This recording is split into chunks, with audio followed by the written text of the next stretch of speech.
Boa tarde, pessoal. A partir desse momento a gente está gravando, então todo mundo que se manifestar durante essa aula está concordando com os termos de uso de imagem e voz, tá?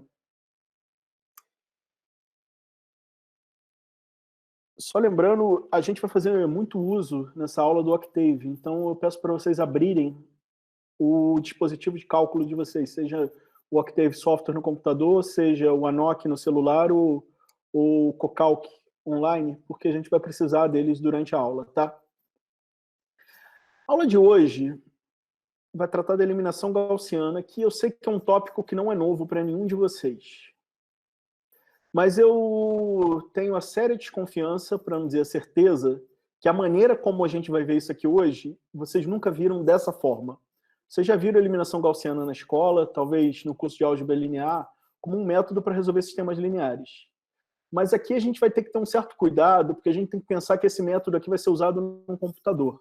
Então, alguns aspectos de implementação computacional precisam ser ressaltados, tá? E os limites de aplicação da eliminação gaussiana. A gente vai ver que ela é uma técnica poderosa, mas que não resolve qualquer problema computacional envolvendo sistemas lineares grandes.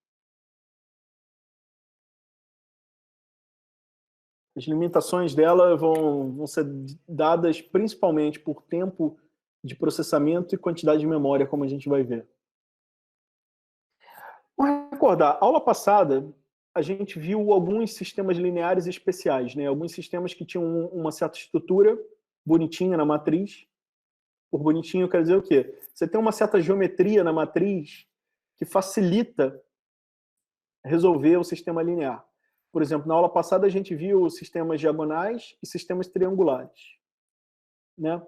E tanto para os sistemas diagonais quanto os triangulares, a gente viu que tinha um algoritmo eficiente, era fácil resolver, né? Por exemplo, aqui eu estou mostrando um sistema triangular, e a gente tem que as equações aqui nesse sistema triangular são desacopladas, né? De baixo para cima. Eu consigo resolver a última equação só com base nela mesma. Uma vez que eu resolvi ela, eu consigo usar o resultado dela na equação de cima, e aí resolver essa equação de cima, e assim vai. Eu vou fazendo uma certa substituição regressiva aqui para resolver esse sistema. Isso é fácil de programar no computador, como a gente viu, e computacionalmente é razoavelmente rápido. Para sistemas muito grandes, é claro que fica lento, mas para sistemas que são intratáveis na mão, como 100, 1000, 100 por 100, 1000 por 1000, você faz isso aqui num estalar de dedos, em uma fração de segundos no computador, né?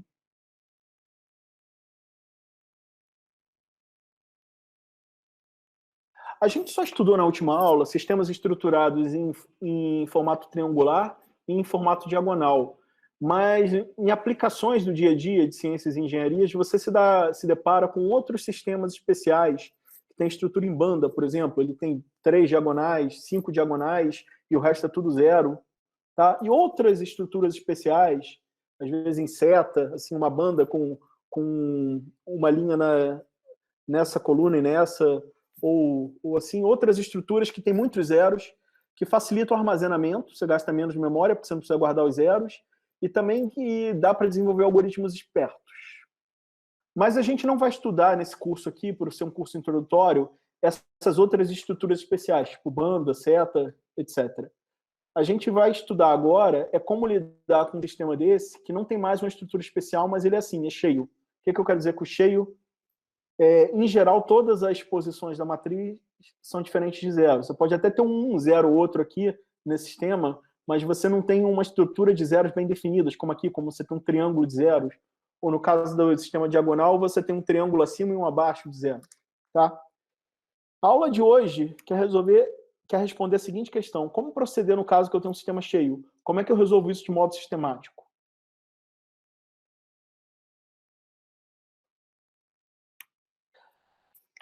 Vamos fazer, antes de eu responder essa pergunta, vamos fazer algumas considerações sobre esse sistema cheio.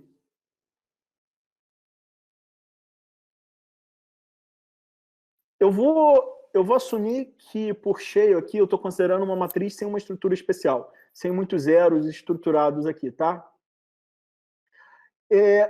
A primeira observação que eu quero fazer aqui é o seguinte: como eu não tenho uma estrutura de zeros aqui para, em certo sentido, desacoplar as equações, em geral, um sistema cheio, todas as equações são acopladas. Pode ser até que, de repente, eu tenho uma linha aqui, que tem muitos zeros, que essa linha só dependa de uma ou duas outras equações, em vez de depender das n.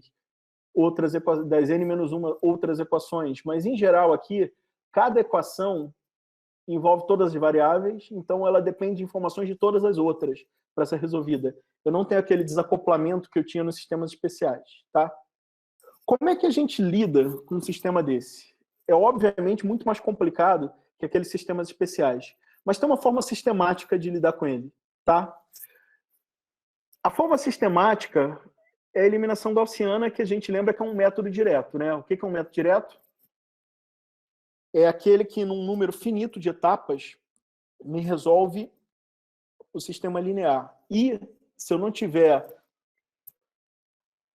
erros introduzidos pela aritmética de precisão finita, esse resultado é exato. Então, se eu usar um método direto no papel, eu tenho a resposta exata desse sistema. Se eu usar ele no computador, eu sei que vai ter um pequeno resíduozinho numérico lá, que, no fundo, eu vou estar calculando uma aproximação. Mas, em geral, é uma aproximação de acurácia muito boa.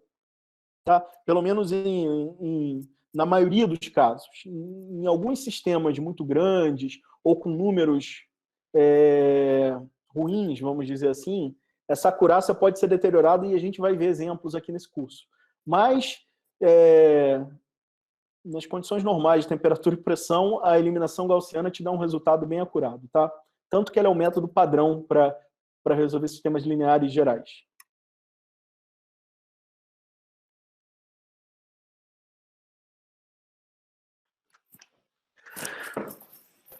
Qual a ideia por trás da eliminação gaussiana?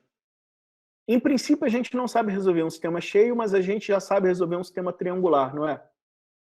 A ideia fundamental da eliminação gaussiana é o seguinte, é transformar um sistema cheio num sistema triangular.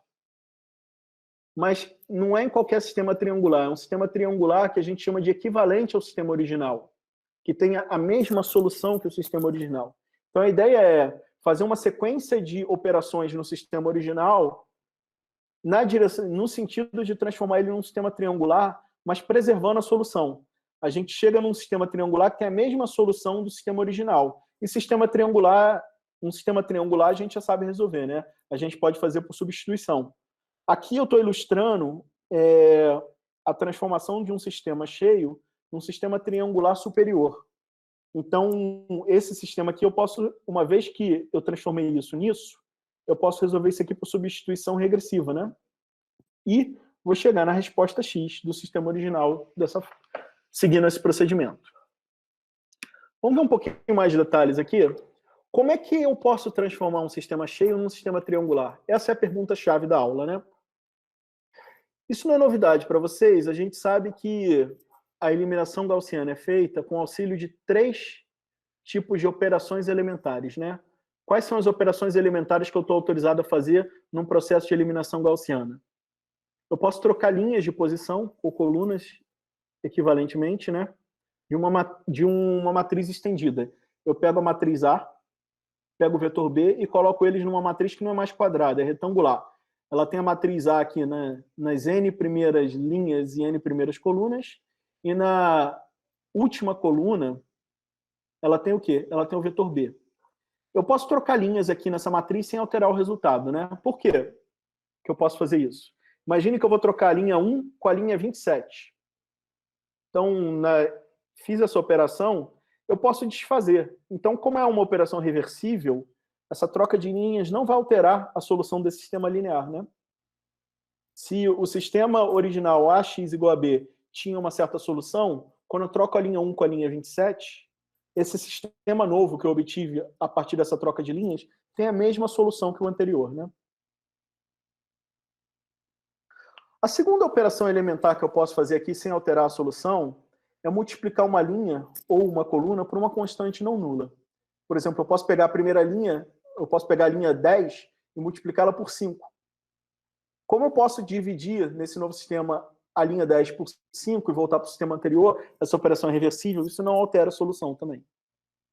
E a terceira operação, que é a que a gente vai fazer mais uso aqui, é somar um múltiplo de uma linha a outra linha. Por exemplo, eu posso pegar a linha 3 e trocar ela por ela mais 5 vezes a linha 1, por exemplo. Se eu pego agora a linha 3 modificada e subtraio 5 vezes a linha 1, eu volto para a linha original. Então, isso aqui é uma operação reversível, né?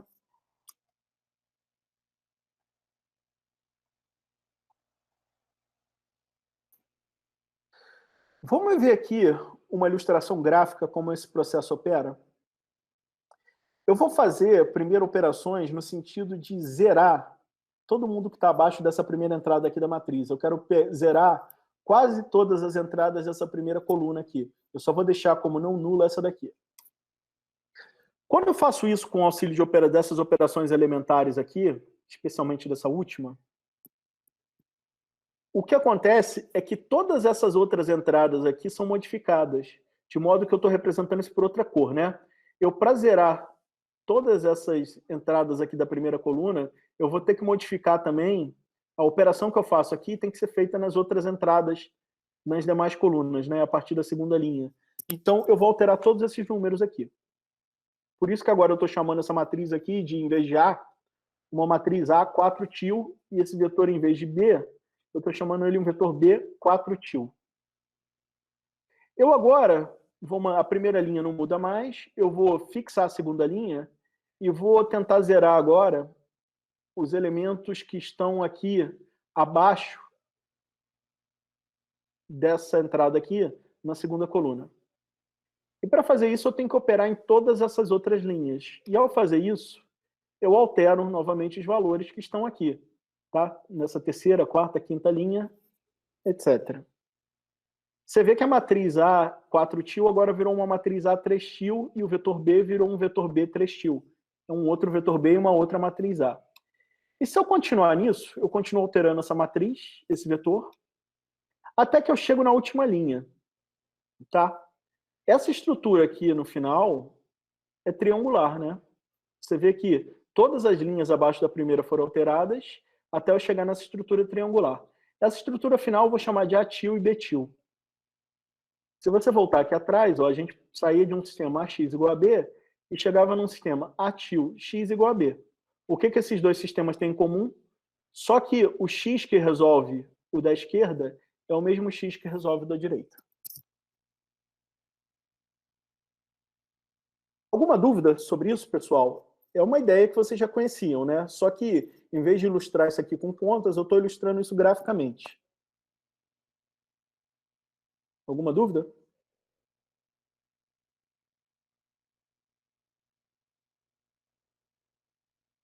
Então vamos seguir. Tranquilo por enquanto. Eu vou ilustrar isso aqui agora numa matriz genérica.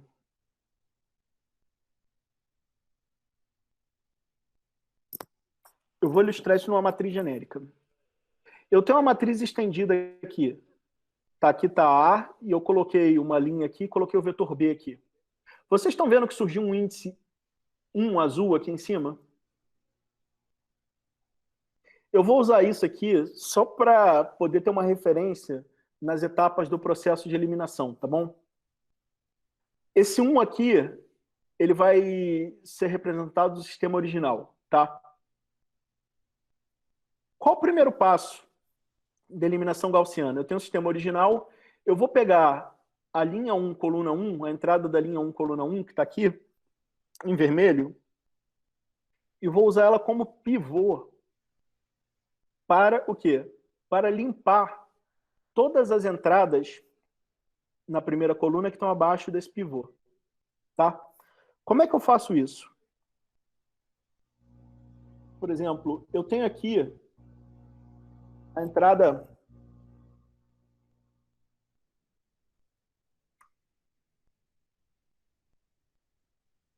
Eu tenho aqui o A11, o A12, o A21, o A22, etc, né? Esse cara aqui virou meu pivô. Eu quero deletar esse cara aqui, eu quero zerar ele. Então a linha 2, eu vou trocar ela pelo quê? Por ela mesmo, menos um certo múltiplo da linha 1. Tá? Vamos descobrir quem é esse múltiplo agora. Se aqui não fosse A11, se aqui fosse 1, quem que eu teria que colocar aqui para zerar esse cara aqui? Esse linha 2 é A21, né? Menos. Aqui a linha 1 agora é 1. Quem que eu tenho que colocar aqui multiplicando esse cara para, quando eu subtrair esse desse, dar zero? É o próprio A21, vocês concordam?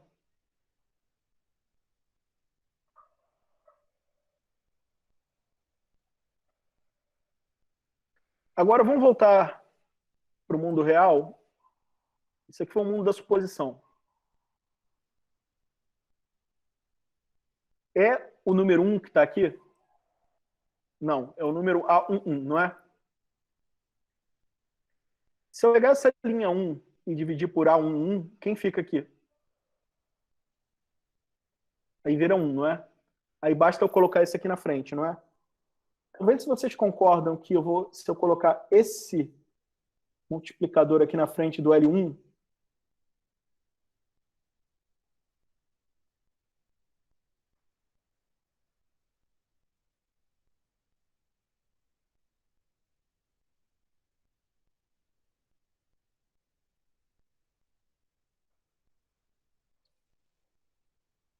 se eu colocar isso aqui, como é que fica essa conta aqui? Me ajudem. Quem vai ser o L2 aqui?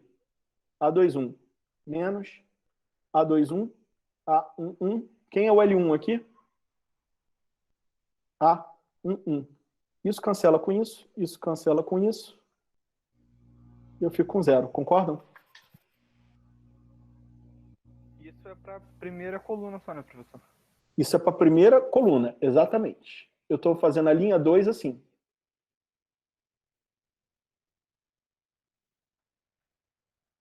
Como é que eu vou fazer a hora que eu quiser limpar esse cara aqui que está na linha 3? Quem é ele? É o A31. Como é que eu vou limpar a primeira coluna da linha 3? A primeira coluna na linha 3? Linha 3 vai receber quem? Linha 3 menos um múltiplo da linha 1. Quem vai ser esse múltiplo? Seguindo a mesma ideia, vocês concordam que é esse aqui?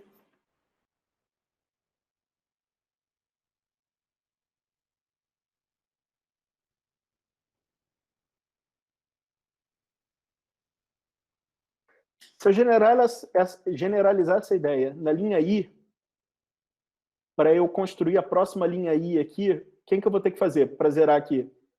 Eu vou pegar a linha I atual, menos o AI1, dividido por o A11L1, né? Isso aqui vai me produzir a matriz com índice 2 aqui. Vocês concordam?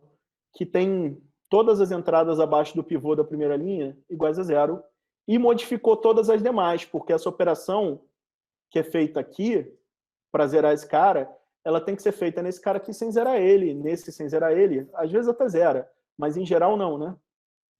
Concordam? Feito isso, eu acabo com essa matriz aqui. E vocês podem ver que aqui, a partir da segunda linha para baixo, todas as entradas mudaram esse índice superior, que quer dizer que os valores daqui foram alterados. Estão de acordo?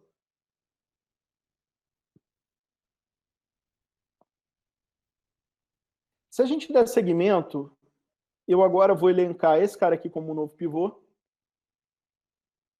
Professor, com licença, a Bárbara perguntou o que acontece na coluna 2. Acontece o seguinte, ó.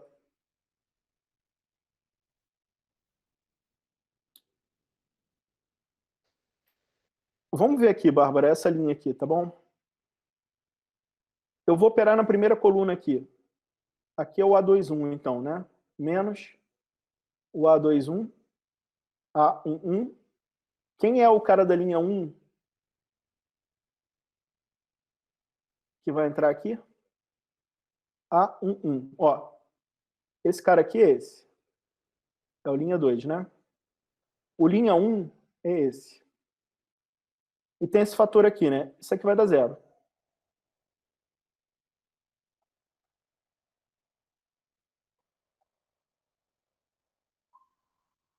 Vamos olhar a segunda coluna agora? Quem é o linha 2 aqui da segunda coluna? É o A22. Quem é o linha 1 daqui? É o A12. O A21 e o A11 aqui continuam os mesmos. Isso aqui menos isso aqui é igual a zero? Não. Então, quando eu faço essa rodada de eliminação aqui para introduzir zeros aqui, eu introduzo zeros na primeira coluna. Mas eu não introduzo zeros em geral na segunda, na terceira, nas demais colunas. O que eu faço é o seguinte.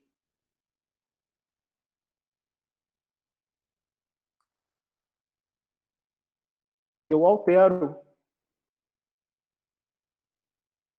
os valores deles.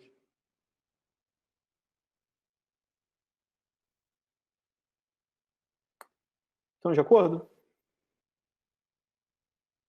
Ela disse que entendeu, professor. Então eu zerei aqui. Próximo passo é eu usar esse outro pivô aqui para tentar zerar as entradas aqui na segunda coluna que estão abaixo do pivô. Como é que eu vou fazer isso? Eu vou pegar o elemento da linha I e vou subtrair de quem? Um certo múltiplo da linha 2. Agora, quem é esse múltiplo? É o AI2 sobre o A22, seguindo a mesma ideia de antes, né? Se esse cara aqui fosse 1, bastava eu subtrair o AI2 L2, né? Mas ele não é 1. Como é que eu torno ele 1? Dividindo por ele mesmo, né? Então tá aqui. Quando eu fizer isso, vai limpar essa segunda coluna aqui. Depois eu uso esse aqui como pivô e limpo essa terceira coluna, tá? E continuando essa ideia até a coluna N-1, essa última aqui, repara que eu não preciso limpar, porque eu tenho que ter uma estrutura triangular aqui, né? Então eu vou ter que fazer esse procedimento até a penúltima coluna aqui, né? Se eu fizer isso, olha, eu vou terminar assim.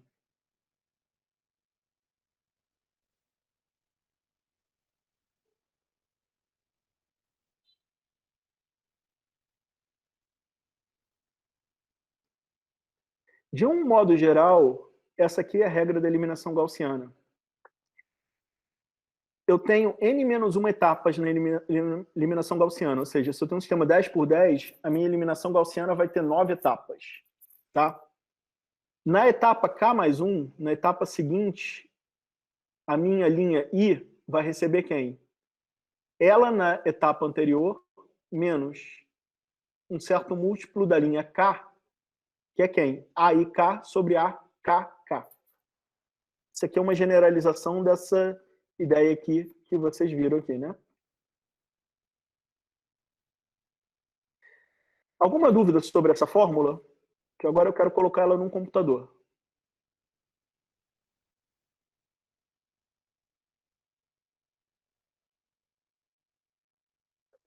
Como é que eu posso algoritmizar esse procedimento? Colocar ele numa ferramenta computacional.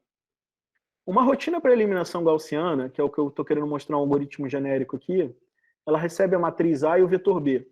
E devolve quem como saída? Obrigatoriamente o vetor X, que é a solução do sistema AX igual a B. Tá? Como é que são as etapas desse algoritmo? Primeira coisa, eu vou calcular o tamanho do vetor B para eu ter acesso à dimensão do sistema, já que o usuário não passou a dimensão como uma entrada aqui. E aqui agora eu vou fazer 3 laços. Eu vou fazer um laço mais externo com um for, que vai de 1 até n-1. Eu estou contando esse laço com K, né? Então são aquelas etapas K do algoritmo anterior. Dentro desse laço externo, eu vou fazer 2 laços mais. Um vai varrer as linhas da coluna, da matriz. Se aqui eu estou na linha K, eu estou na etapa K, esse laço aqui interno, ele vai começar na linha K mais 1. Por exemplo, eu estou limpando a primeira coluna na primeira etapa, né? Ele vai começar a limpar a primeira coluna a partir de que linha? Por exemplo, eu estou na primeira etapa aqui. Eu quero K igual a 1. Eu quero limpar essa primeira coluna. Ele vai começar limpando em K igual a em K mais 1, na linha K mais 1, né? Se eu estou na primeira etapa aqui, ele vai começar limpando a partir da segunda linha. Quando eu vou para a segunda etapa, ele vai limpar a partir da terceira linha e assim por diante, né? Por isso que esse laço aqui começa em K mais 1 e vai até a última linha. Aquele menos A e K sobre A, K, K, eu vou chamar ele aqui de um fator L e K, tá bom? E eu vou usar isso aqui dentro de um terceiro laço. Esse terceiro laço aqui, ele vai varrer todas as colunas daquela linha. Olha, eu estou aqui.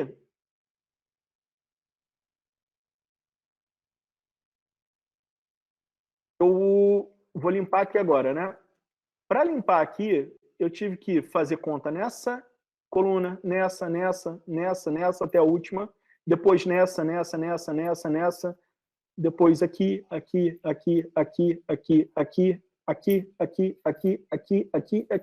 Vocês estão vendo que eu vou varrendo a matriz assim? Então, esse laço aqui, que vai da primeira à última coluna, ele faz isso, tá? Para economizar memória aqui, eu não vou alocar uma nova matriz. Eu vou usar a matriz atual para já guardar os números modificados. Como? A IJ vai receber o valor dele mesmo, mais um múltiplo do AKJ. Esse múltiplo é aquele menos A e K, que está aqui, né? Então, essa fórmula aqui, ela remonta a essa daqui. E ao fazer isso, eu vou eliminando zeros abaixo dos pivôs, né? E modificando os elementos que não estão abaixo do pivô. Quando eu acabar esse laço, eu tenho que alterar o B também. O B não é uma coluna, né? Então, eu altero o B aqui, pronto, fecho o segundo laço, fecho o terceiro. E quando eu acabar esses laços aqui, o que eu vou ter feito é transformar aquela matriz cheia numa matriz triangular como essa. O que eu preciso fazer uma vez que eu tenho a matriz triangular? Me digam, o que eu faço agora?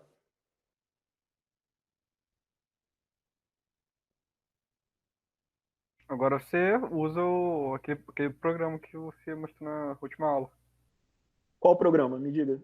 Isso aí é o... É porque eu não lembro, se é SUP, Word ou se é Beck. Eu tenho uma matriz triangular. O que você está querendo dizer é que agora eu tenho que usar um processo de substituição para resolver isso, né? Isso. Aqui eu estou substituindo da frente para trás ou de trás para frente? De trás para frente. Então é uma substituição regressiva. Beck, né? Backward, é. Então aqui agora eu calculo a substituição, o x com a substituição regressiva. Tá claro esse algoritmo aqui, pessoal? Eu acho que ele não é complicado não, de entender, né? Pode ser um pouquinho de implementar, mas...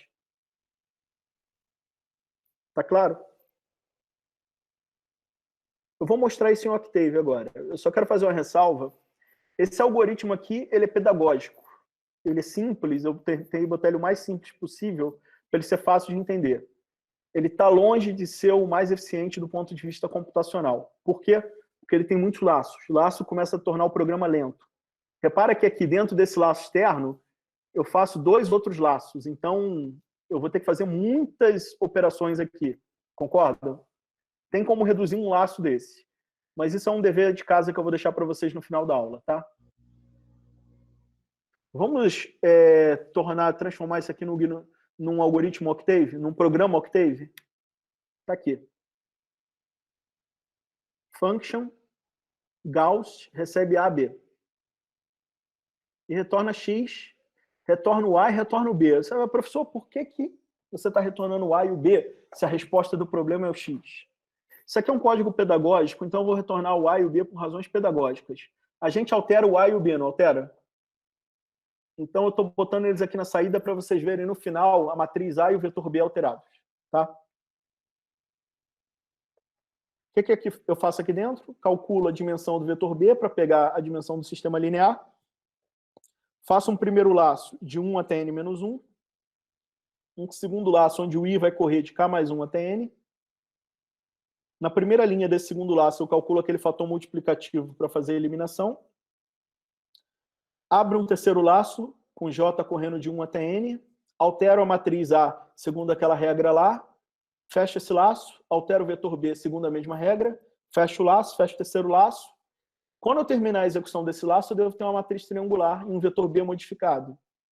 Faço a substituição regressiva e pronto, fechei o algoritmo. Esse backward sub aqui, vocês têm ele da aula passada, não é?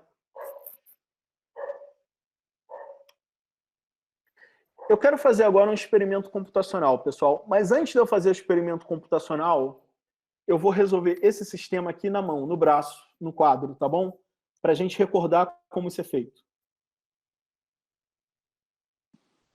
Professor, a Júlia Sim? perguntou se esse programa seria apenas para o caso da matriz A ser quadrada. Ele é só para matriz quadrada, tá? Eu ainda vou comentar nesse curso sobre matrizes retangulares, mas não na aula de hoje. 2, 1, menos 1.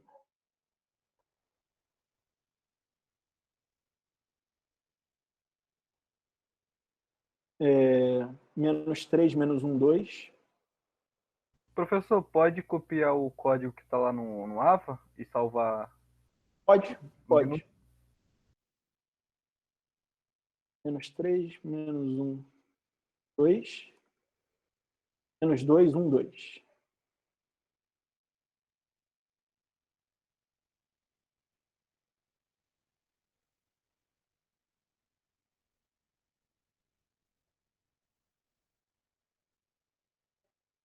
Oito menos 11, 3. 8. Eu queria que vocês me ajudassem a resolver esse sistema aqui. Tá? O que a gente faz aqui? Qual o primeiro passo na eliminação gaussiana?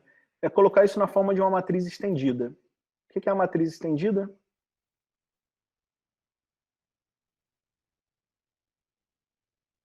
É isso aqui.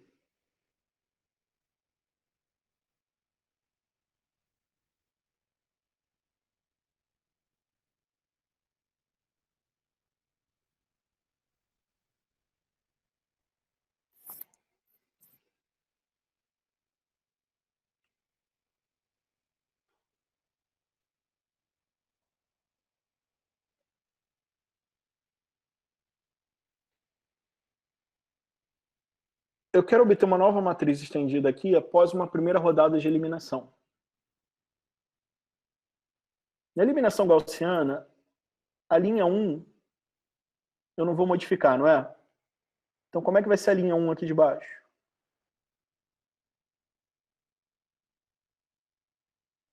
Vai ser isso. Concordam comigo? A linha 2 vai receber quem? A linha 2 menos um certo múltiplo da linha 1. Concordam?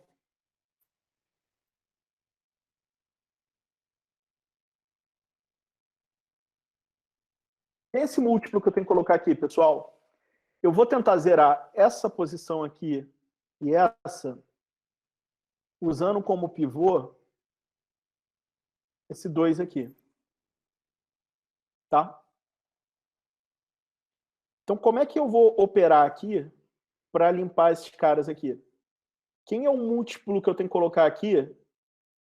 Eu vou multiplicar 2 por que número para zerar esse menos 3? Se fosse um 1 aqui, quem seria o número?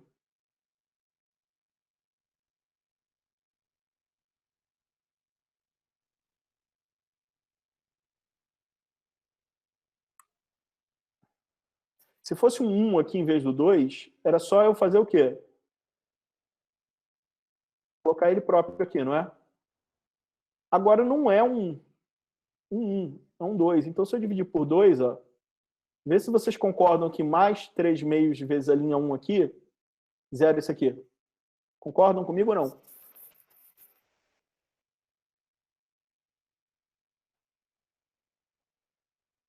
Concordam? Que vira zero, né? Agora, eu tenho que preencher dessa entrada, essa e essa. Como é que vai ser essa daqui agora? Ó, linha 2 recebe a linha 2, que é menos 1, mais 3 meios da linha 1. Quem é a linha 1 aqui agora? É 1, né? Isso aqui dá quanto? 3 meios menos 1? 1 meio, né? Só essa primeira conta ali, o que eu fiz? Menos 3 mais 3 meios vezes 2 deu 0, né? Como é que é essa conta aqui agora? Me digam. 2 mais 3 meios de quem? De menos 1, né?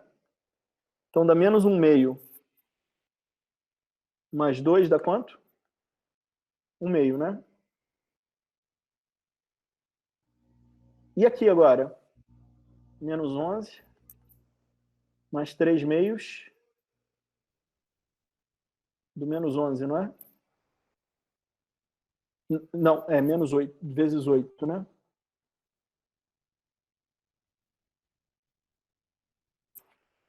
Quanto que vai dar isso aqui? Que 3 vezes 8 dá 24. 24 dividido por 2 dá quanto? 12. 12 menos 11, 1.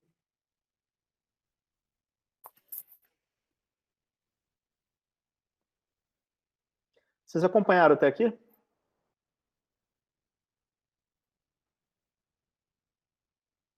Acompanharam, pessoal? Agora eu tenho que limpar esse cara aqui. Eu vou fazer, então, a linha 3 menos um múltiplo da linha 1. Quem é esse múltiplo que eu vou colocar aqui? Se aqui fosse um 1, eu teria que colocar um menos 2 aqui, não é?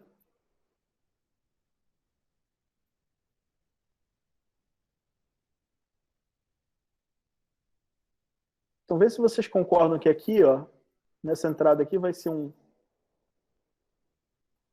menos 2 mais 2 sobre 2 é quem? É 1, né? Mais 2 dá 0. Aqui vai entrar quem?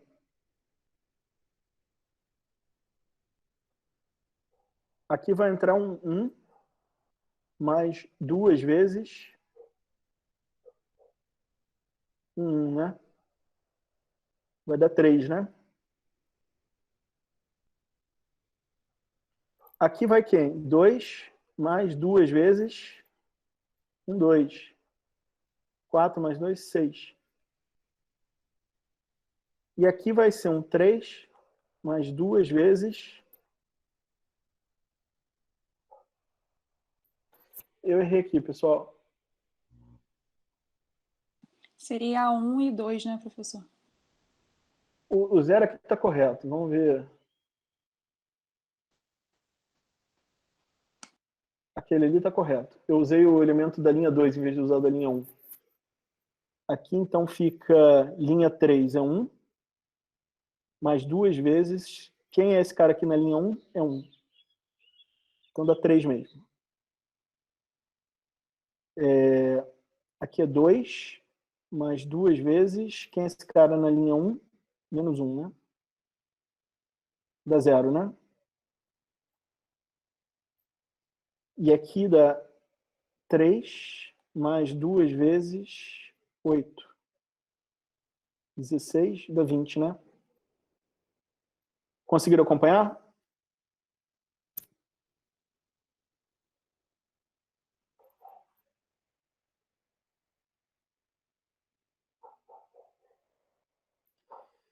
Eu vou seguir para a próxima etapa aqui. Aqui nessa próxima etapa, a linha 1 permanece inalterada. A linha 2 agora também não vai ser alterada. Então, essa nova matriz aqui da próxima etapa vai ser o quê? 2, 1, menos 1. 8. 0, meio, meio e 1. E agora essa etapa aqui vai ser alterada, né? Eu agora vou alterar a linha 3 aqui, fazendo ela receber ela menos um múltiplo da linha 2 agora. Eu vou usar agora essa linha aqui para alterar essa.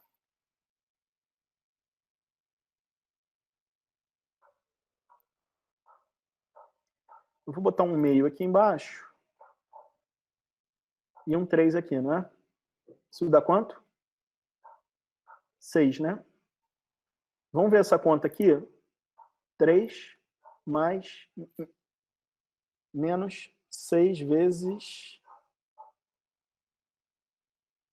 1 meio. Isso aqui dá 0, né? Então, Aqui continua 0. Aqui vai virar 0. Esse cara aqui é 0 menos 6 vezes 1 meio. Aqui vai dar menos 3, né? E aqui agora eu vou ter o quê? 20 menos 6 vezes 1. 20 menos 6, 14, né? Aqui. Se eu não fiz nenhuma conta errada, deu isso. Vocês estão vendo que essa matriz aqui tem estrutura triangular?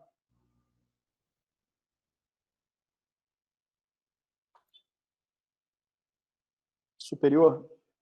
Está aqui, né? Isso aqui pode ser resolvido por uma substituição regressiva, não é? Podem me ajudar a resolver aqui? X3 é quem? 14, eu errei, porque esse sistema tem solução inteira. Eu errei alguma conta. Me ajuda a achar a conta errada aqui? Na terceira linha, professor. Ali no... Onde que eu errei aqui? Na terceira linha, o 3 ali. Acho que tá Não é menos 3, é o quê? Não, no... Antes, na segunda etapa. Você foi zerar a primeira coluna, acho que não é 3 ali na segunda coluna, ali na última linha. 3 é isso. Aqui não é 3? É o quê? Estou fazendo a conta aqui não, peraí.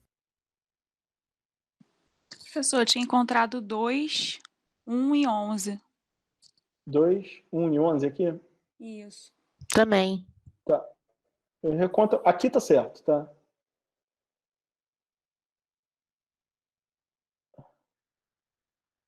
Aí como é que fica essa daqui? Aí vai ficar a linha 3 menos 2L2, né? É 0, 0. Aí aqui vai mudar, né? Como é que vai ficar aqui? Vai ficar um meio aqui e um 2 aqui, né? Fica 4, né?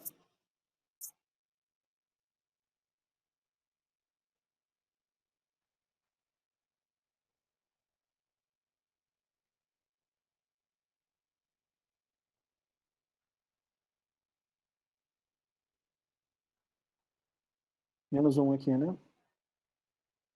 Professor, não ficaria, ao invés de 4, não ficaria 2? É, professor. Eu errei aqui de novo? É, o que eu acho que seria L3, né? Vocês Recebe entendem L... por que essas contas têm que ser feitas no computador, pessoal? L3 menos 2L2, não é isso? Isso, É menos 2. 2L2, que aí ele elimina o terceira... L3, não peraí. é menos 2, não. É 4 mesmo. Aqui é 4. É 4, tá certo, porque é meio lá em cima, né? É isso mesmo. Como é que chega nesse Ah, 4? O denominador é meio, o denominador é esse cara, o numerador é esse, né? Ah, sim. Então aqui fica 4, 11 menos 4 vezes 1, né? 11 menos 4? 7. 7. 7, né? Tá. Eu tenho a estrutura triangular aqui agora. Vamos resolver isso aqui. O x3 é quem? Menos 7. Quem é o x2?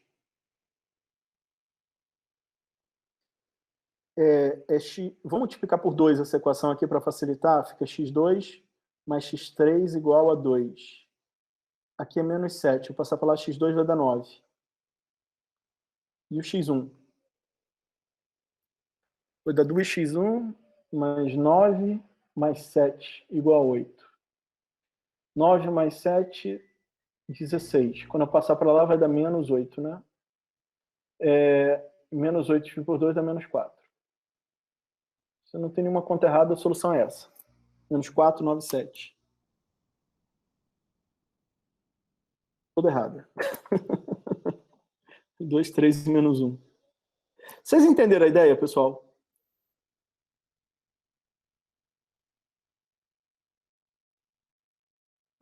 Vamos fazer isso no Octave agora, que a gente não vai errar essa conta no Octave?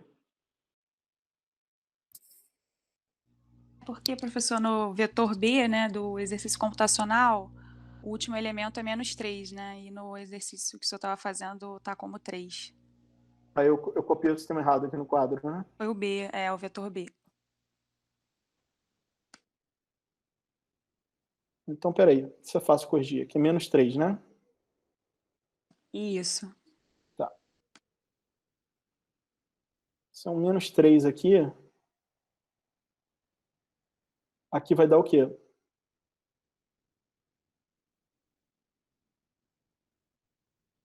Vai ser -1, vai alterar só aqui, né?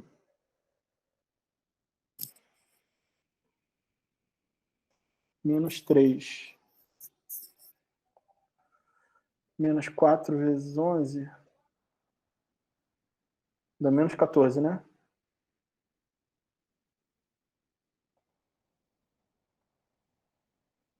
-4 menos 11 dá -15.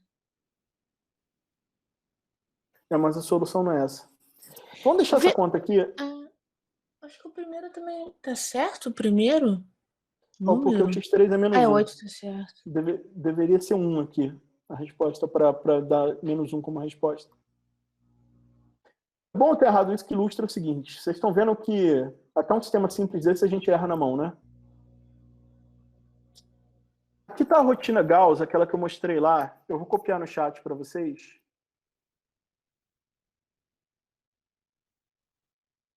Eu queria que vocês fizessem aí.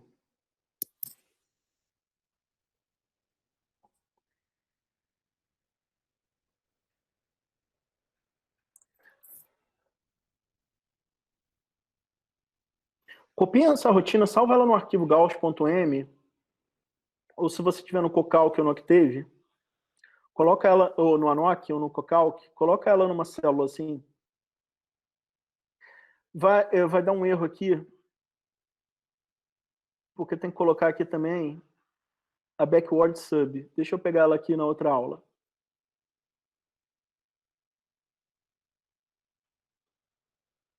Dá para pegar aqui, peraí, que aqui tem ela.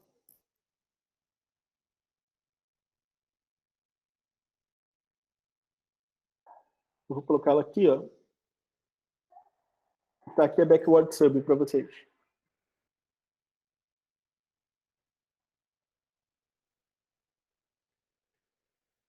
Professor, Oi, Cauê. nesse programa ele tem algum... Como posso explicar? Alguma mensagem que possa mostrar que, tipo, a, a matriz não tem solução? Eu não coloquei. Esse é um programa bem simplesinho de eliminação gaussiana. A rigor, você tinha que ter algumas salvaguardas para potenciais erros. Eu não coloquei nenhum aqui, tá? E a gente vai ver um exemplo aqui onde vai dar um erro, tá bom? Mas pessoal, depois que vocês tiverem a Gauss e a backward sub, eu queria que vocês definissem essa matriz A, esse vetor B, e chamassem assim: Gauss AB retornando a B. Deixa eu colocar aqui no...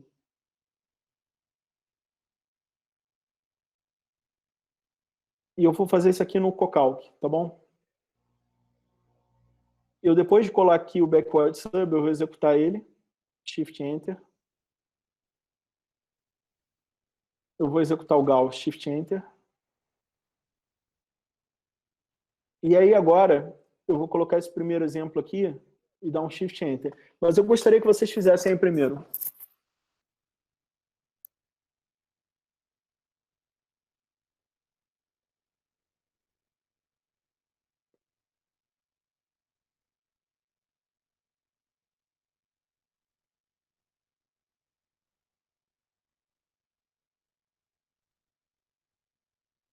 Fizeram?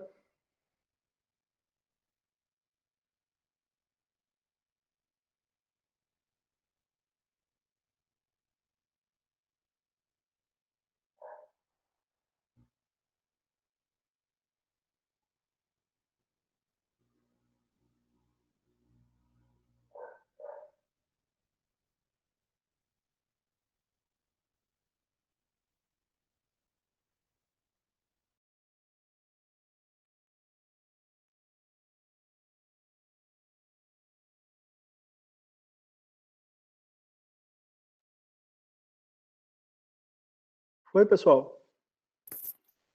Se eu executar aqui, ó. Aqui está a minha matriz A, aqui está o vetor B.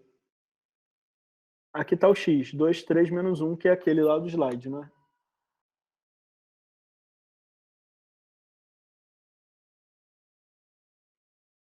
Agora, eu queria que vocês olhassem aqui. Lembra que eu botei o A e o B para sair de resposta também? Olha a matriz A depois de escalonada como fica. E olha o vetor B depois de modificado como fica. 8, 1, 1. 8, 1, eu errei aqui, deveria ser 1 aqui, né?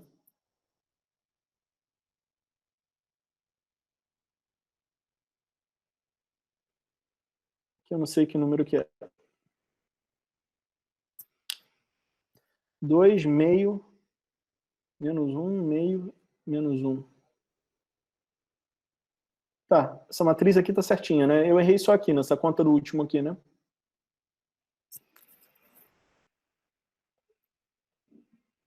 Conseguiram reproduzir isso, pessoal? Sim. Como é que eu faria aqui dentro do software Octave? Vamos ver. Eu fiz esse programa aqui que declara a matriz A, declara o vetor B, chama aqui a rotina Gauss. Tá aqui, ó, A, B, X, A e B modificados.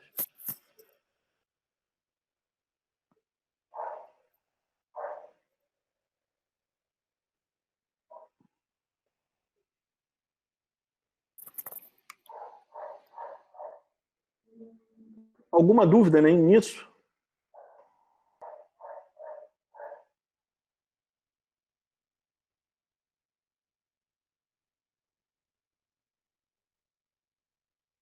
Posso seguir?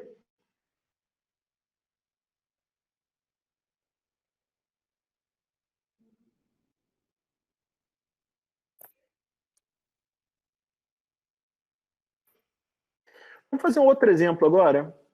Agora é um sistema 4x4. Eu vou colocar a matriz e o vetor para vocês, só que a peculiaridade é o seguinte. A solução desse sistema é um vetor que todo mundo é igual a 1. Se vocês olharem aqui, multiplicarem esse vetor aqui por essa matriz, 1, 2, 3, 4. Qual é a soma desses 4 números aqui? 3 mais 4, 7, 9, 10. Se você olharem as outras linhas, elas são permutações da primeira linha. Então, se o primeiro componente aqui é 10, e aqui são permutações, o vetor de soluções vai continuar sendo... o lado direito tem que ser 10 também, né? Então, é um sistema bonitinho, tem números bonitinhos. Eu queria fazer ele com vocês aqui. Deixa eu colar aqui no chat. Esse segundo experimento computacional.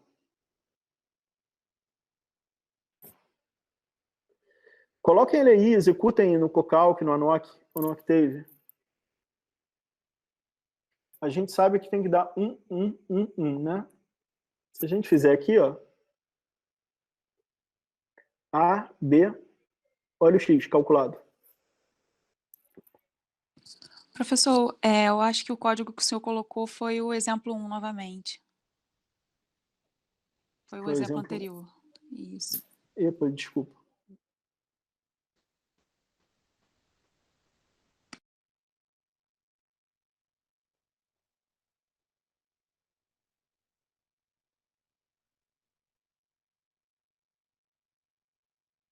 Agora tá aí.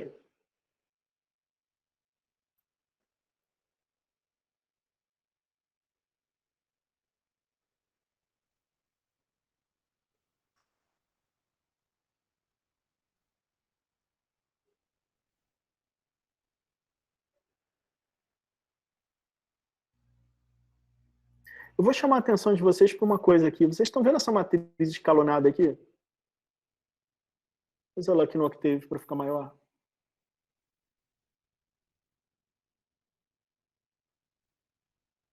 Aqui está A, aqui está B. A resposta está correta aqui, não está? Vocês estão vendo essa matriz escalonada? Não tem esse ponto 3, 3, 3, 3? Isso aqui não está com uma cara de dízima periódica?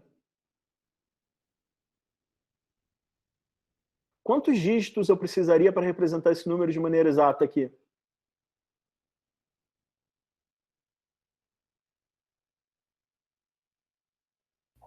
Acho que muitos, né? Infinitos. Infinitos. Tem infinita quantidade de dígitos aqui? Não, né? Concordam? Que eu não tenho um número infinito de dígitos? Eu devo ter algum erro aqui, vocês concordam? Quando eu faço conta aqui nessa linha, eu devo ter algum errinho. Ah, não está aparecendo ali. Mas eu estou usando quantos dígitos aqui na tela? 6. Né? Eu estou usando 6 algarismos na tela aqui. Vamos colocar um número maior? Eu vou colocar aqui um format long. Eu vou executar de novo. Ó. Olha o vetor x aqui. Os 3 primeiros componentes foram calculados corretamente. Olha o último. Ele é um 0.9999999, muitos 9 até um 8 no final. Ele é uma aproximação, não é? O Octave está mostrando 1, porque quando eu boto ele para mostrar só 6 algarismos, ele arredonda esse número para 1. Vocês estão vendo quando eu falo que a eliminação gaussiana, quando feita no computador, ela dá uma aproximação, ela não dá a resposta exata? Estão entendendo por quê?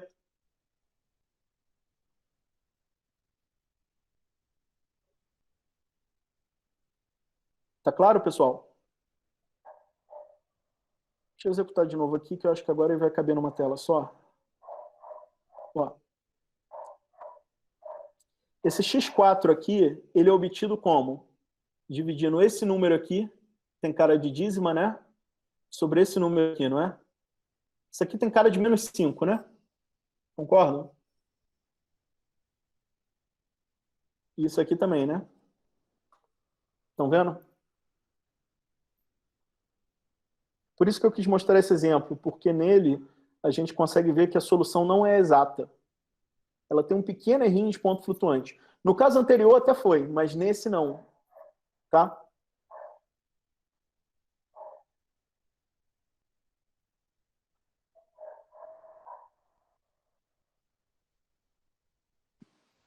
Professor, o Marcos perguntou se tem como o programa saber quando o programa vai usar a forma triangular superior ou inferior. Da maneira que a gente programou aqui, quando você escalonar a matriz, sempre vai dar uma triangular superior, né?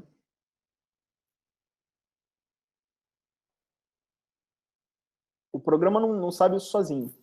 Mas da maneira que você programou aqui, é triangular superior que você vai construir, então você sabe que você tem que usar a substituição regressiva para essa triangular superior, tá?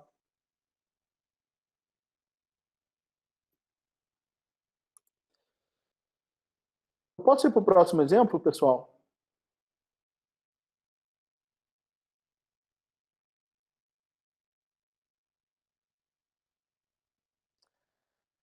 Eu queria mostrar esse exemplo aqui para vocês.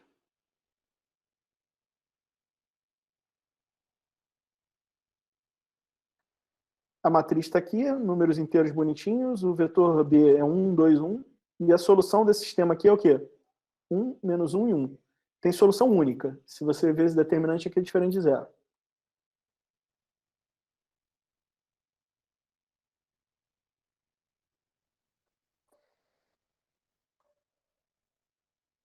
Eu vou colar ele aqui no chat para vocês executarem.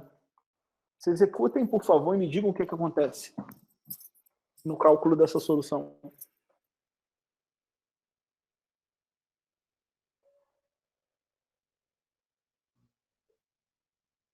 Aqui apareceu not a number. Faz todo mundo aí.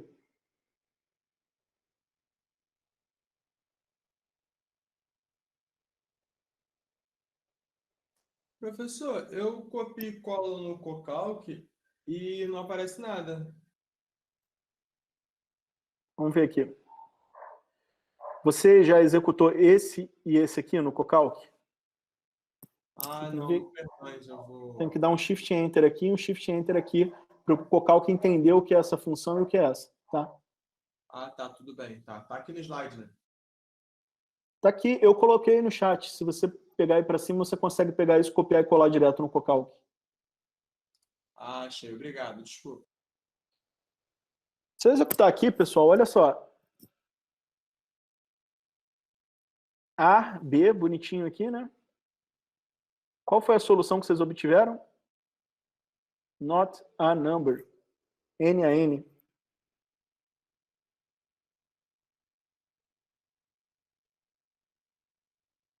Todo mundo obteve isso?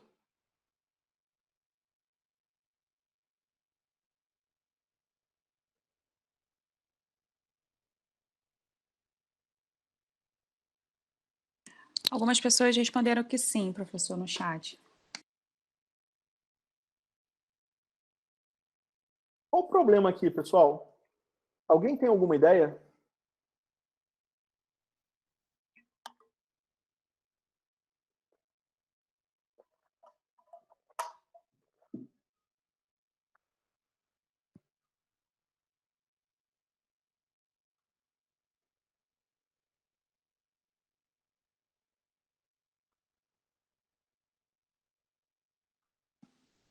Professor, a Júlia pergunta se é erro de operação com ponto flutuante.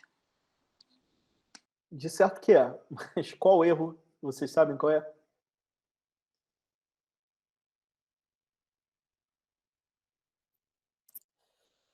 Vamos lá. A gente vai fazer a eliminação gaussiana nessa matriz. E aqui eu não vou errar a conta porque já está feita no slide, tá? Mas eu sugiro vocês tentarem fazer para treinar um pouquinho a eliminação gaussiana. A gente quer zerar aqui, né? Primeira rodada da eliminação, a gente quer limpar essa primeira coluna. Vê se vocês concordam comigo que as operações que eu vou usar para limpar essa primeira coluna são essas. A linha 2 vai receber ela menos a linha 1. E a linha 3 vai receber ela menos a linha 1. Aqui é 1, aqui é 1. Se eu subtrair esse 1 daqui de cima, zero, né? Aí, eu obtenho aqui, ó, na linha 2 e na linha 3 da segunda matriz estendida, isso que está aqui. Vocês concordam? Eu agora, nessa segunda etapa, tenho que fazer o quê? Eu tenho que limpar a segunda coluna abaixo do segundo pivô, não é? Quem é o segundo pivô aqui agora? É zero. E como é que eu vou limpar isso aqui abaixo? Eu vou fazer a linha 3 menos 1 sobre 0 vezes a linha 2. O que eu estou fazendo aqui? Dividindo por zero. Dividir por zero num computador é um perigo. Sempre que você divide por zero num computador, algo ruim acontece. Tá? No papel, não tem crime nenhum dividir por zero. É uma operação que não existe. No computador, o que dá esse resultado aqui? 1 sobre 0?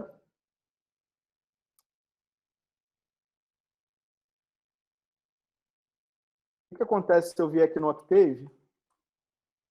É 1 dividido por 0. Menos 1 sobre 0 que tem ali, não é? Vai dar o quê? Menos infinito. Aí, esse número linha 2 aqui, né? Eu vou fazer o que com ele? Eu vou multiplicar esse menos infinito aqui por esse número. Quem é o número da linha 2 aqui? É 0. O que é um menos infinito vezes 0? Infinito vezes 0 é uma operação indefinida, não é? Então, not a number. E aí eu pego esse 1 daqui e vou subtrair por um not a number, não é? Então, isso aqui é 1 menos isso aqui, né? Dá um not a number. Um número menos um not a number dá um not a number, né? 1 sobre 0 dá infinito. Com sinal negativo aqui dá um menos infinito. O que acontece aqui quando eu procedo a eliminação com esse 0 no denominador? Aqui e aqui vai dar um not a number. E aqui vai dar um menos infinito. Quando você fizer a substituição regressiva aqui com not number e menos infinito aqui, o que acontece? O vetor de resposta fica tudo not number, como vocês viram aqui, ou viram no Cocalc. Sempre que vocês tiverem uma resposta aqui, aparecer um not a number, o que aconteceu lá? Eu fiz uma conta ilegal.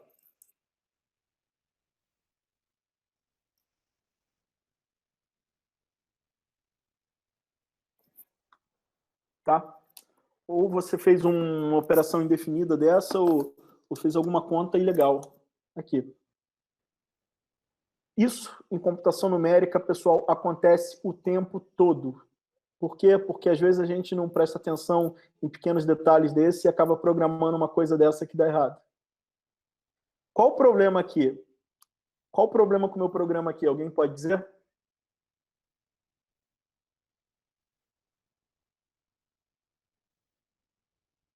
Qual o problema aqui com esse programa? Está nessa linha aqui. Qual é? Ele não verifica se o denominador é zero, né? Exato. Para fazer um programa robusto, o que eu teria que fazer aqui? Eu tenho que fazer uma checagem se o denominador é diferente de zero. Eu só deveria fazer essa conta aqui se o denominador fosse diferente de zero. Agora, vem cá. Esse exemplo tem resposta. O Gauss aqui, não robusto, não calculou, mas ele tem, não tem? Vocês têm alguma ideia de como resolver esse empecilho aqui? O que vocês fariam se vocês estivessem fazendo a eliminação gaussiana na mão e vocês chegassem em uma situação como essa? O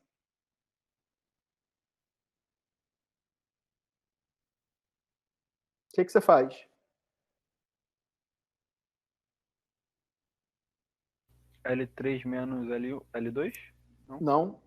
Antes de você fazer isso aqui vai dar zero, né? Por causa desse zero aqui. Vai dar uma divisão por zero, né? O que você faz se você chega aqui e chega um pivô nulo? Quando você está fazendo isso no papel, o que você aprendeu a fazer? A gente faz o quê com as linhas?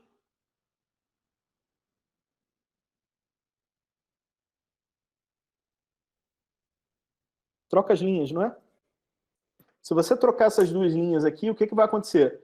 Essa daqui vai virar a segunda, essa aqui vai virar a terceira e a matriz já vai estar no formato triangular. Concordam? E aí eu vou concluir que o x3 é 1, que o x2 é o quê? Menos 1, e que o x1 é 1. Como está aqui, não é? Estão vendo aqui? Ó.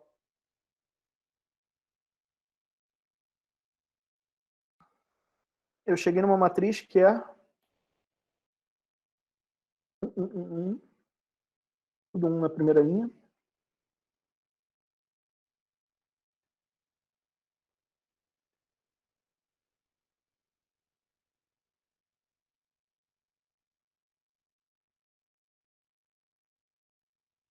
Eu cheguei nisso aqui, não foi?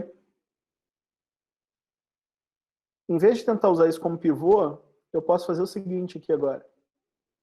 Eu posso trocar a linha 2 e 3 de lugar. E aí como é que fica isso?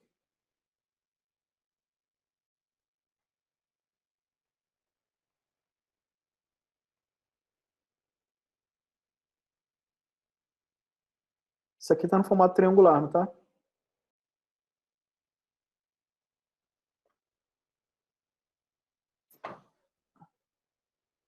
Se eu fizer retrosubstituição aqui, o que vai acontecer? x3 é 1. x2 é quanto?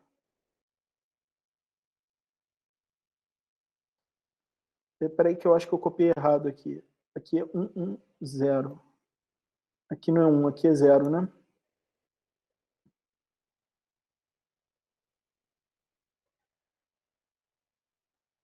O x3 é 1. Eu tiro daqui, né? Aí eu coloco x3 aqui. Fica x2 mais x3 igual a 0. x2 é menos 1. E o x1 fica x1 mais x2 mais x3 igual a 1. Um do lado esquerdo cancela com um do lado direito, o outro passa para o outro lado com o menos 1, passa para o outro lado trocando sinal, dá 1, né? Está aqui a resposta. Se você quisesse fazer aquele programa que eu mostrei lá mais robusto, além de você checar aqui que dá zero, o que você tem que fazer quando dá um zero aqui?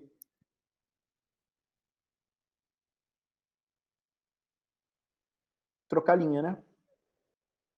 Concordam?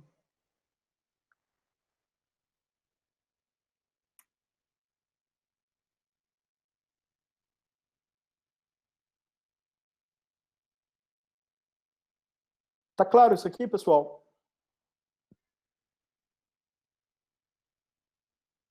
Posso seguir?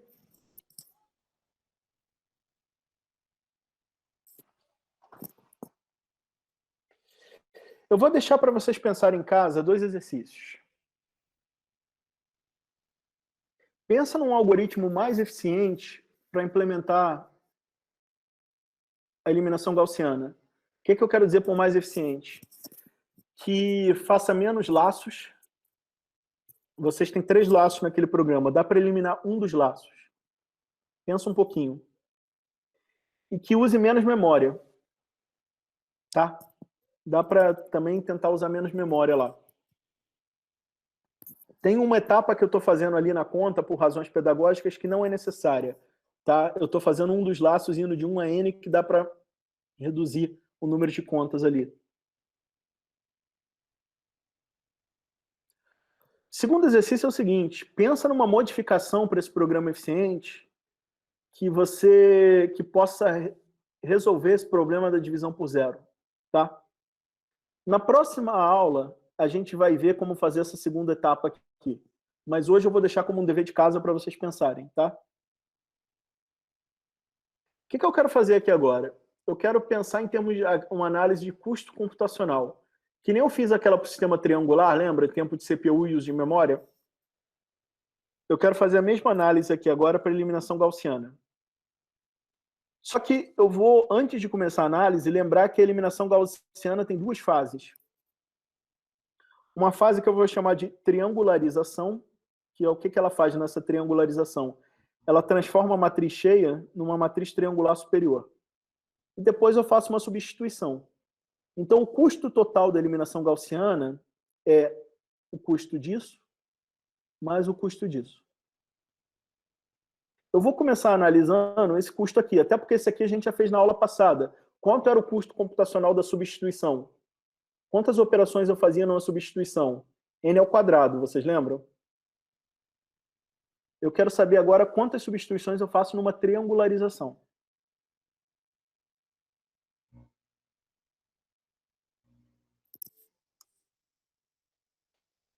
Eu vou afirmar para vocês, eu não estou fazendo uma conta exata aqui. Eu estou fazendo uma conta aproximada, tá bom?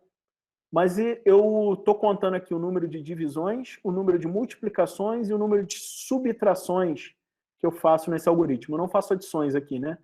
Eu só faço subtrações, multiplicações e divisões. Vamos voltar lá atrás.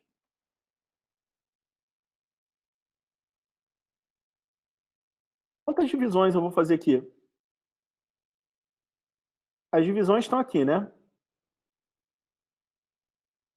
Quantas divisões eu vou ter que fazer aqui para limpar essa primeira coluna?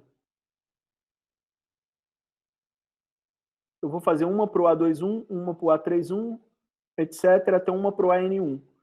Eu tenho N números nessa coluna, mas eu estou fazendo as divisões para quantos deles? Para N-1.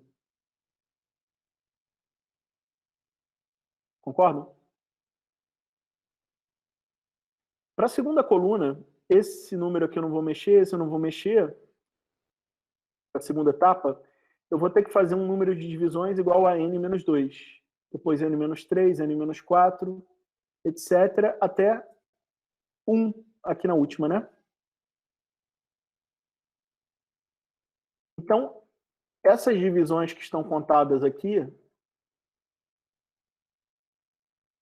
assim, se eu fizer a mesma análise para o número de multiplicações e o número de subtrações, vocês vão ver que eu tenho aproximadamente isso aqui, n-1 ao quadrado, n-1 ao quadrado, multiplicações na primeira coluna, n-1, n-2 ao quadrado na segunda, e assim por diante.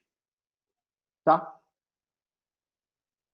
As subtrações são igual ao número de multiplicações.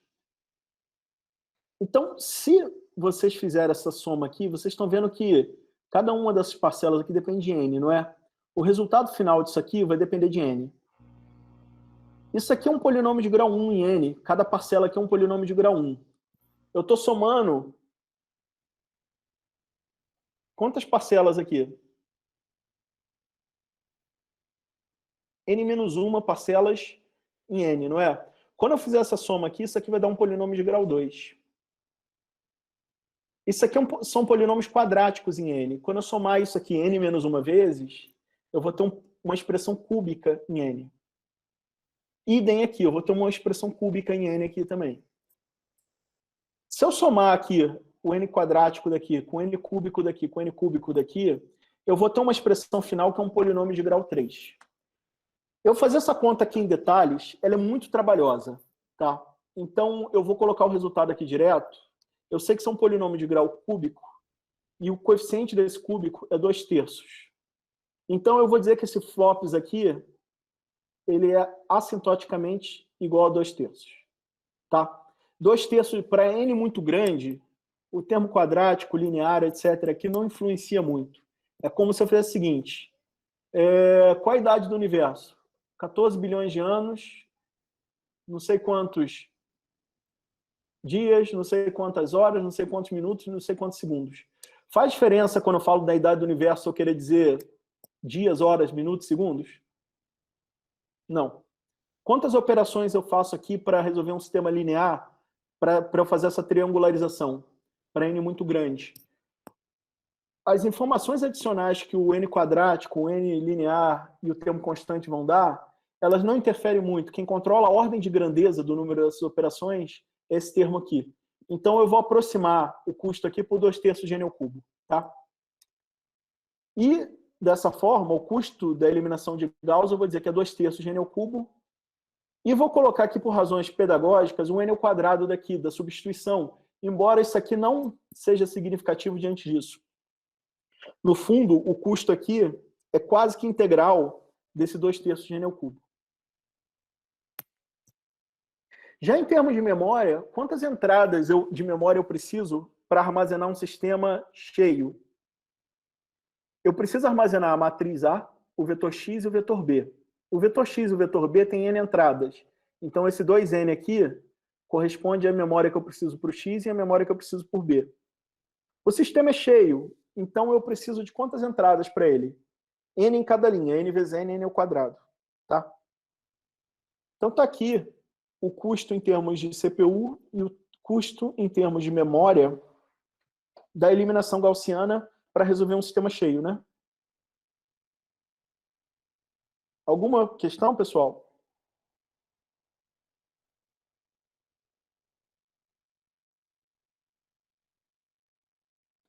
Não? Posso seguir?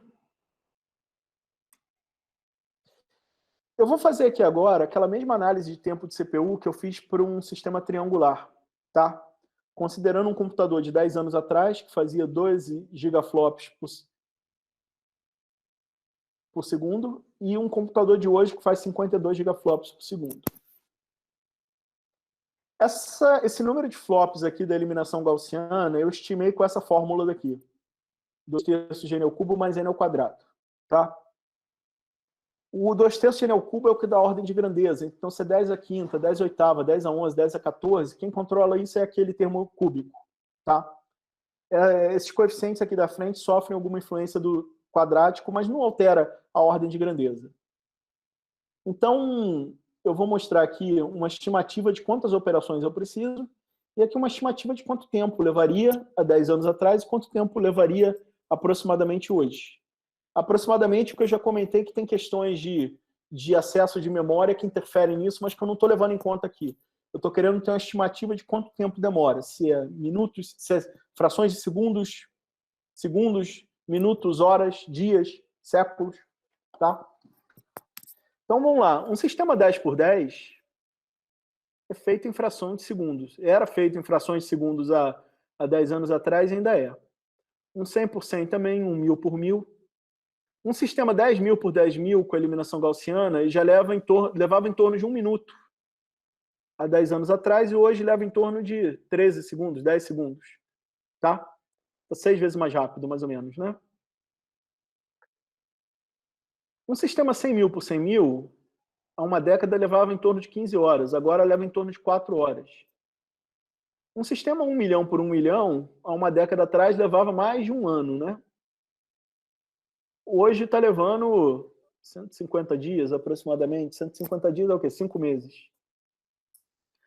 Um sistema 10 milhões por 10 milhões, há uma década levaria 1.700 anos. Hoje, hipoteticamente, levaria 400 anos. E um 100 milhões por 100 milhões cheio levaria 1.700.000 anos, há uma década atrás. Hoje pode ser feito em 400.000 anos. Vocês estão vendo que tem sistemas que não são tratáveis com esse método, né? Essa é a mensagem-chave desse exemplo aqui.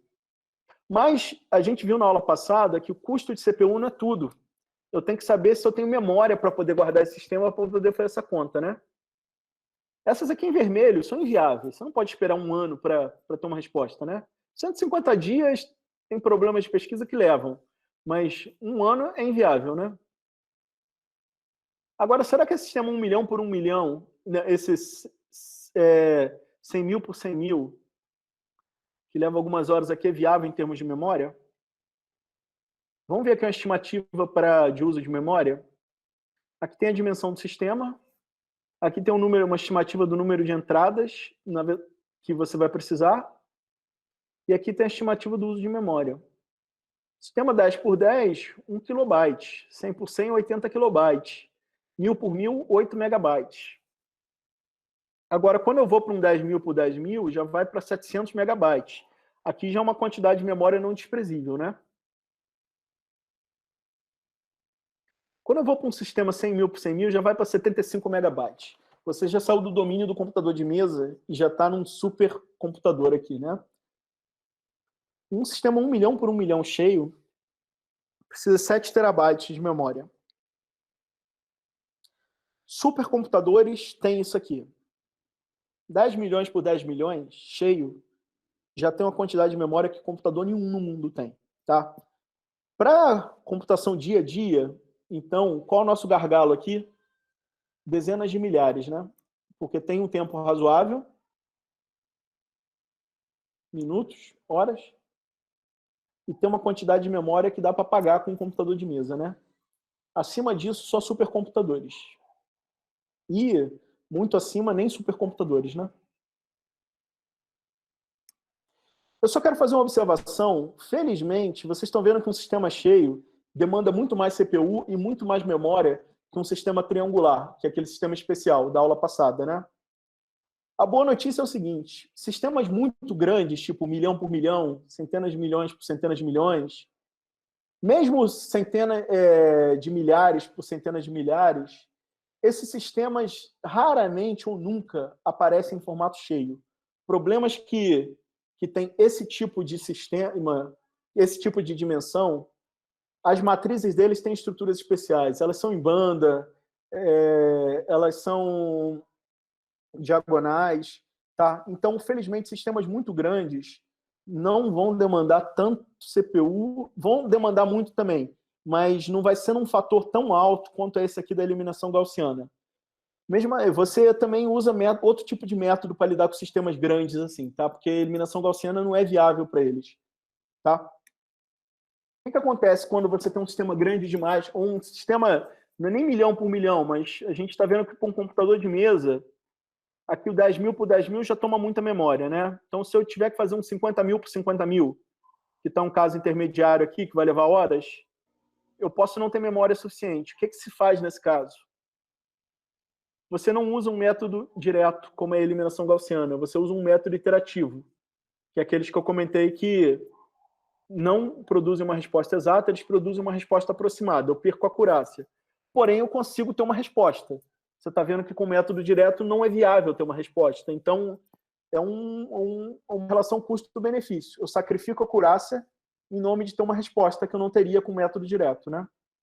Tá? Como eu comentei, sistemas grandes demais, felizmente, têm uma estrutura especial que dá para salvar um pouco de tempo de CPU e um pouco de uso de memória. Tá? A gente não vai ver nenhum sistema especial nesse curso, porque isso é um curso introdutório. Mas em curso mais avançado de métodos numéricos, você estuda solução de sistemas em banda, tá? A gente vai ver mais à frente, é um tipo especial de sistema simétrico, onde dá para salvar um pouco de computação aqui e de memória. São sistemas simétricos positivos definidos.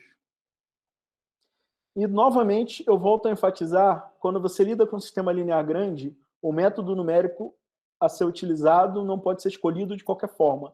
Tem que ser muito bem pensado, tem que escolher com sabedoria. Tá? Então é isso, pessoal. A aula de hoje é essa. A gente tem um tempinho ainda, mas se vocês quiserem, antes do atendimento, se vocês quiserem, eu posso tirar dúvidas da aula de hoje e das aulas passadas. Professor, tem algum programa que consiga fazer uma matriz diagonal? Eu dei um algoritmo na aula passada e passei como dever de casa vocês implementarem ele, né? Não, tipo, produzir que nem a eliminação gaussiana. Você tem uma matriz completa e você fazer ela virar uma diagonal. Ah, em vez de triangularizar, diagonalizar? Isso. Vocês aprendem em álgebra linear a diagonalizar matrizes, né? Diagonalizar matrizes, o que você precisa é calcular uma base de autovetores. E aí você, com uma multiplicação à esquerda e uma à direita, você consegue diagonalizar a matriz. Não é toda matriz que é diagonalizável, mas muitas matrizes típicas são diagonalizáveis, tá? Você não é com eliminação gaussiana que você faz isso. Você tem que resolver um problema de alto valor, alto vetor, tá? A gente não vai ver isso nesse curso aqui, mas em cursos mais avançados de álgebra linear computacional você aprende a fazer isso. Esses métodos, eles custam menos do que... Não, eles custam mais. Diagonalizar é muito mais caro que triangularizar. Tá bom, obrigado. Por isso que, se fosse mais barato, certamente seria feito diagonalização, porque ficaria muito mais fácil resolver do que o triangular, né? Porque eu pensei que a resolução do sistema diagonal é mais fácil, custa menos do que... Mas... custa menos. Só que para diagonalizar, custa mais do que triangularizar, entendeu? E você viu que, dependendo da dimensão, triangularizar já custa muito caro, né? Sim, sim, sim. Obrigado, professor. Nada, ótima pergunta.